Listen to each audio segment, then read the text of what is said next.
Compensation విషయంలో నిన్న చంద్రబాబు నాయుడు గారి సుపుత్రుడు మాట్లాడుతూ ఆయన మాట్లాడిన మాటలు చూస్తే నిజంగా నాకు ఆశ్చర్యం కనిపిస్తుంది. మానవత్వం అన్నది ఎవరికైనా ఎక్కడైనా కానీ కొద్దో గొప్ప ఉండాలి కదా, ఇలాంటి మనుషులు కూడా ఉంటారా అనిపించింది. నిజంగా ఆయన అంటాడు 1,72,00,000 ఇస్తా ఉన్నాము అని చెప్పి. నాకు ఆశ్చర్యంగా నేను అడుగుతా ఉన్నా, అయ్యా లోకేష్ గారు, ఈ 1,72,00,000లో మీరు ఏదైతే మాట్లాడుతూ ఉన్నారో ఆ ఎంప్లాయీస్కు రైట్ఫుల్గా వాళ్ళకి రావాల్సిందే కదయ్యా నువ్వు ఇస్తూ ఉన్నావు, ఎక్స్ట్రా నువ్వేమి ఇస్తూ ఉన్నావు అని చెప్పి నేను అడుగుతా ఉన్నా. ఈ ఎంప్లాయీస్కి రావాల్సిన గ్రూప్ ఇన్సూరెన్స్ అయితేనేమి, ప్రావిడెంట్ ఫండ్ అయితేనేమి, గ్రాట్యుటీ అయితేనేమి, రిస్క్ ఇన్సూరెన్స్ అయితేనేమి, వీటి నేపథ్యంలో 1.45 crores వాళ్ళకే రావాలా. ఆ తర్వాత కంపెనీనే మరో 25 లక్షలు ఇస్తూ ఉంది. అది కూడా విశాఖపట్నం స్టీల్ ప్లాంట్ కంపెనీయే ఇస్తూ ఉంది. కేవలం ప్రైమ్ మినిస్టర్ రిలీఫ్ ఫండ్ కింద కేవలం 2 లక్షల రూపాయలు అదనంగా ఎక్స్గ్రేషియా కింద వస్తూ ఉంది. రాష్ట్ర ప్రభుత్వం నుంచి 0 రూపాయి అంటే రూపాయి కూడా ఇవ్వడంలే. మరి నేను అడుగుతా ఉన్నా, ఇక 1.72 crores ఇంకొకటి నువ్వు ఇచ్చేదేందయ్యా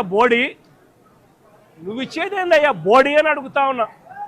వాళ్ళకి రావాల్సిందే, వాళ్ళ హక్కుగా వాళ్ళకి రావాల్సిందే వాళ్ళకు వస్తూ ఉంది. వాళ్ళకి అది ఇస్తూ ఉన్నారు, అది వాళ్ళకి ఇస్తూ ఉన్నారని మీరు చెప్తా ఉన్నారు. ఇది నిజంగా ధర్మమేనా, న్యాయమేనా అడుగుతా ఉన్నా.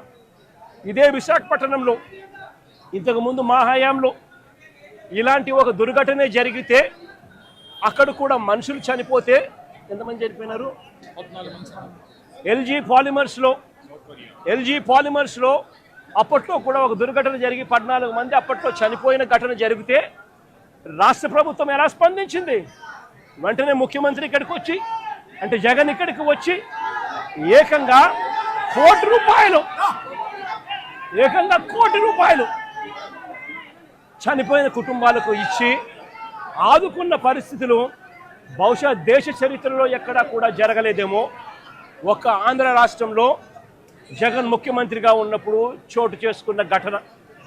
ఏకంగా 1 కోటి రూపాయలు వాళ్ళకి ఇచ్చి ఆ కుటుంబాలకు తోడుగా ఉండి ఆ వాళ్ళ సభ్యులు చనిపోయిన వాళ్లకు ఉద్యోగాలు కూడా మళ్ళీ ఆ కంపెనీలో ఇచ్చేట్టుగా వైఎస్ఆర్సీపీ ప్రభుత్వం అప్పట్లో అడుగులు ముందుకు వేసి చేయించింది. నేను అడుగుతా ఉన్నా, ఈరోజు ఈ ప్రభుత్వం చంద్రబాబు నాయుడు గారి ప్రభుత్వం స్పందిస్తూ ఉన్న తీరు నిజంగా ఎంత అన్యాయంగా ఉంది అని ఒక్కసారి మనస్సాక్షిని అడుక్కోండి మీరు అని చెప్పి నేను కోరుతా ఉన్నా. ఈ ప్రభుత్వాన్ని గట్టిగా డిమాండ్ చేస్తూ ఉన్నాం. వాళ్ళకి రావాల్సింది వాళ్ళకి ఇప్పించడంలో నీ గొప్పతనం ఏమీ లేదయ్యా. వాళ్ళకి రావాల్సిన 1,72 లక్షలు ఏదైతే ఇస్తా ఉన్నారో, 1,45 లక్షలు వాళ్ళకి రావాల్సింది ఏదైతే ఇస్తా ఉన్నారో అది గొప్పతనం. నీ గొప్పతనం ఏమీ కాదు. కంపెనీ నుంచి కేవలం 25 లక్షల రూపాయలు మాత్రమే ఆ ఎంప్లాయీస్కు వస్తూ ఉంది. ఈ నేపథ్యంలో నేను చెప్తా ఉన్నాను, అయ్యా అప్పట్లో వైసీపీ ప్రభుత్వంలో ఉన్నప్పుడు ఏ రకంగా అయితే 1 కోటి రూపాయలు ప్రతి కార్మికుడికి ఇచ్చి తోడుగా ఉన్న నేపథ్యం పరిస్థితులు ఏ రకంగా జరిగాయో అదే మాదిరిగా ప్రతి ఎంప్లాయీకి మేము ఇంతకుముందు చేసి చూపించినాం. మేమేదైతే చేసి చూపించినామో అదే మిమ్మల్ని కూడా చేయమని అడుగుతా ఉన్నాం. మేమేమి ఎక్కడా కూడా అన్యాయంగానో లేకపోతే మేము చెయ్యనిది మిమ్మల్ని చేయమని చెప్పి అడగడంలా మేమేదైతే చేశామో అదే చేయమని అడుగుతా ఉన్నాం. వెంటనే వాళ్లకు ఈ 1,45,00,000 అదనంగా వాళ్ళకి ఏదైతే వస్తూ ఉన్నదో దాంట్లో నీ ప్రమేయం ఏదైతే లేదో వాళ్ళకు సంబంధించిన group insurance, provident fund, gratuity, risk insurance ఈ రూపేణ వాళ్ళకు వస్తూ ఉన్న 1,45,00,000 ఏదైతే వస్తూ ఉందో దానికి అదనంగా మరో 1 కోటి రూపాయలు ఖచ్చితంగా వాళ్ళకి ఇవ్వాలి. వాళ్ళ కుటుంబ సభ్యులకు కూడా అదే మాదిరిగా ఉద్యోగాలు కూడా వెంటనే ఇవ్వాలని కూడా కోరుతా ఉన్నాం. అదే మాదిరిగా నా పక్కన చెల్లి భాగ్యం ఇక్కడే ఉంది. వాళ్ళ కుటుంబం కూడా ఇదే మాదిరిగానే సంవత్సరం 14 నెలల కిందట 1/4 వాళ్ళ భార్య ఇక్కడే ఉంది. 1/4/2025లో చనిపోయిన పెంటయ్యన్న కుటుంబానికి కూడా ఇదే ప్యాకేజ్ కూడా వాళ్ళకు కూడా వర్తింపచేసి వాళ్ళ కుటుంబానికి కూడా ఇదే మాదిరిగానే ఆదుకోవాలి అని చెప్పి రాష్ట్ర ప్రభుత్వానికి కూటమికి ఇద్దరికీ కూడా గట్టిగా వీళ్ళిద్దరికీ కూడా చెప్తా ఉన్నాం. మరీ ముఖ్యంగా చంద్రబాబు నాయుడు గారికి, మరీ ముఖ్యంగా రాష్ట్ర ప్రభుత్వానికి, ఎందుకంటే బాధ్యత రాష్ట్ర ప్రభుత్వం కాబట్టి వెంటనే చిత్తశుద్ధి చూపండి, ఎంప్లాయీస్కి తోడుగా ఉండండి. మీరు కూడా అసెంబ్లీలో వైఎస్ఆర్ కాంగ్రెస్ పార్టీ తీర్మానం చేసినట్టుగానే మీరు కూడా ప్రైవేటైజేషన్కు వ్యతిరేకంగా అసెంబ్లీలో తీర్మానం మేము చేసినట్టుగానే తీర్మానం కూడా చేసి కేంద్రానికి పంపి ఇది జరగకుండా కూడా ఆపే కార్యక్రమంలో చిత్తశుద్ధిని కూడా చూపండి అని చెప్పి కూడా గట్టిగా వీళ్ళందరికీ కూడా కోరుతా ఉన్నాం. ఇదొకటే కాదు, మేము ఇంత అడుగుతా ఉన్నా కూడా చంద్రబాబు నాయుడు గారి ప్రభుత్వంలో ఎక్కడైనా మానవత్వం లేక ₹1 ఇవ్వాల్సిన చోట వాళ్ళకు ఇవ్వని పరిస్థితి ఎక్కడైనా ఉంటే మాత్రం ప్రతి బాధితుడికి చెప్తా ఉన్నా, ప్రతి అక్కకు, ప్రతి చెల్లెమ్మకు, ప్రతి బాబుకు చెప్తా ఉన్నా, బాధపడాల్సిన పనుల కొంచెం ఓపిక పట్టండి. దేవుడి దయతో మన ప్రభుత్వం వచ్చిన వెంటనే 1 నెల తిరక్క మునిపే ₹1 రాష్ట్ర ప్రభుత్వం తరఫు నుంచి వీళ్ళకి ఇచ్చి ఆదుకుంటామని చెప్పి ఈ మాదిరిగా ఎంప్లాయీస్ను దారుణమైన పరిస్థితిలో ఇవాళ ఇక్కడ ఉద్యోగాలు చేసే పరిస్థితిలోకి వచ్చినారు ఈ 2 ఏళ్లలోనే. ఆశ్చర్యం కలిగించే విషయం ఇంకోటి ఏమిటంటే 11,440 కోట్ల ప్యాకేజ్ ఇచ్చినాము అని చెప్పి నిన్న ఈ మధ్యకాలంలో మంత్రులు వచ్చిన వాళ్ళు, చంద్రబాబు నాయుడు గారు సుపుత్రుడు ఇంకా ఇతరాతర మంత్రులు ఎవరైతే వచ్చినారో వాళ్ళంతా కూడా మాట్లాడడం జరిగింది. ఈ 11,440 కోట్ల ప్యాకేజ్ ఏదైతే ఉందో ఈ ప్యాకేజు ఈ కంపెనీలో, ఈ స్టీల్ ఫ్యాక్టరీలో మెయింటెనెన్స్ కోసమో లేకపోతే సేఫ్టీ పారామీటర్స్ పెంచడం కోసమో ఎఫిషియన్సీ ఇంప్రూవ్మెంట్ కోసమో తీసుకొచ్చింది కాదు. ఈ 11,440 కోట్ల ప్యాకేజ్ ఇచ్చింది ఎందుకు అని అంటే విఆర్ఎస్ పంపించడం కోసం, జిఎస్టీ బకాయిలు కట్టించుకునే దానికోసం, బ్యాంకు లోన్లు కాస్తో కూస్తో తగ్గించుకునే దానికోసం, దీనికోసం ఖర్చు చేసేందుకు ఈ ప్యాకేజ్ ఇచ్చారే తప్ప దీంట్లో సేఫ్టీ పారామీటర్స్ని పెంచేందుకు కానీ, మెయింటెనెన్స్ కోసం కానీ, ఎంప్లాయీస్ బాగోగుల కోసం కానీ వీటి కోసం కాదు ఇచ్చింది ఈ ప్యాకేజ్.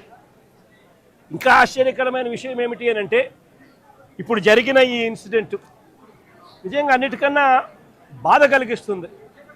ఎందుకనంటే ఒక ఘటన జరిగింది, ఆ ఘటన ఎందుకు జరిగింది అని చెప్పి చూస్తే ఈ ఘటన ఎంప్లాయీస్కి సంబంధించి ఎటువంటి దోషము లేదు, ఎంప్లాయీస్ చేసిన తప్పిదం ఎక్కడా లేదు.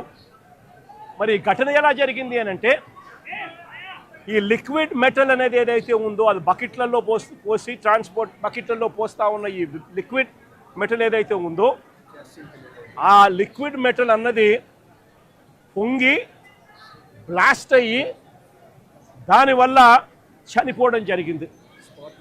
మరి ఎందుకు ఈ పాట్లో పోస్తా ఉన్న ఈ లిక్విడ్ మెటల్ ఎందుకు బ్లాస్ట్ అయింది అని అంటే మిక్స్ ప్రాబ్లం ఉంది.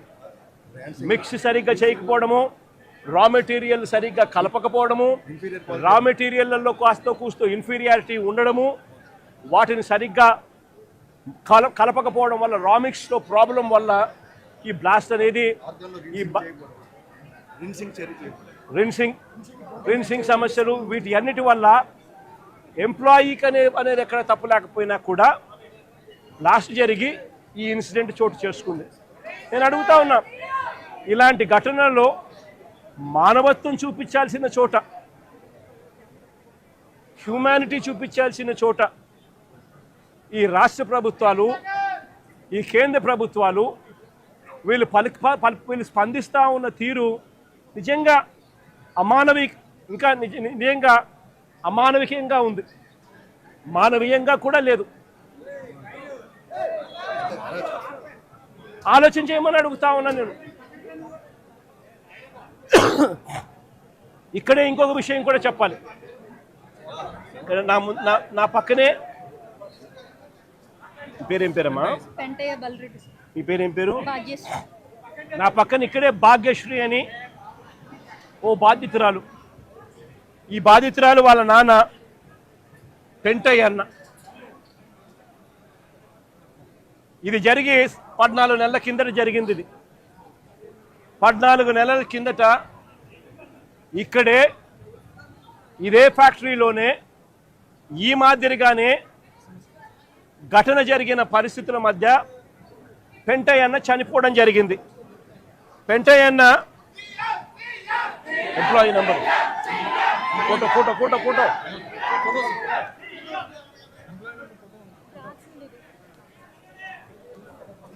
ఈ పెంటయ్య అన్న employee number 124185, permanent employee, regular employee. SMS 2లో పనిచేస్తూ ఉన్నాడు, మాస్టర్ టెక్నీషియన్గా పనిచేస్తూ ఉన్నాడు. చనిపోయింది 1/4/2025. 1/4/2025, 1 ఏప్రిల్ 2025 చనిపోయాడు. నేను అడుగుతా ఉన్నా, ఈ పెంటయ్య అన్నకు కూతురు, ఇదిగో ఐడి కార్డు. ఈ పెంటయ్య అన్నకు కూతురు పేరేం పేరుమా? భాగ్యశ్రీ కూతురు.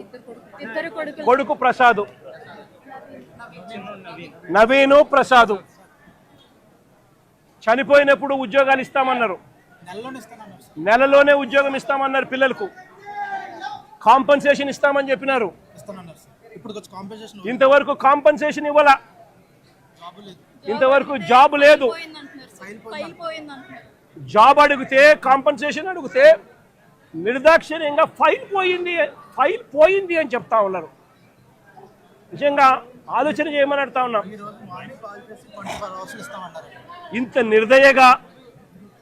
నిర్దయగా ప్రభుత్వాలు వ్యవహరించడం ధర్మమేనా అని అడుగుతా ఉన్నా.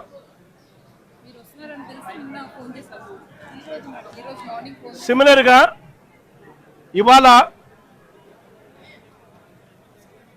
ఇవాళ జరుగుతూ ఉన్న ఘటనలో దాదాపుగా ఇప్పటికే 9 మంది చనిపోయారు. దాదాపుగా మరో 5 మంది హాస్పిటల్లో వైద్యం పొందుతూ ఉన్నారు. ఈ 5 మందిలో కూడా ఒకరి పరిస్థితి విషమంగా ఉంది. వీళ్లకు